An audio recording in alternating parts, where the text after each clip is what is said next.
સુરતના કામરેજના નવી પારડીમાં આવેલી એક હોટલમાં દક્ષિણ ગુજરાતના ખેડૂતોની મહત્વપૂર્ણ બેઠકમાં પાવર ગ્રીડ વીજ લાઇન પ્રોજેક્ટના રસાયણ ખાતરની ઉપલબ્ધતા અને કિંમત, ખેત પેદાશોના પોષણક્ષમ ભાવો, આયાત નિકાસ નીતિ અને એમએસપી જેવા ખેડૂતોને સ્પર્શતા મુદ્દાઓ પર વિસ્તૃત ચર્ચા કરવામાં આવી હતી।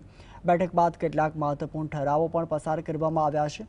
આ બેઠકને ખેડૂતોના હિતોને ધ્યાનમાં રાખીને નોંધપાત્ર પગલું પણ ગણાય છે।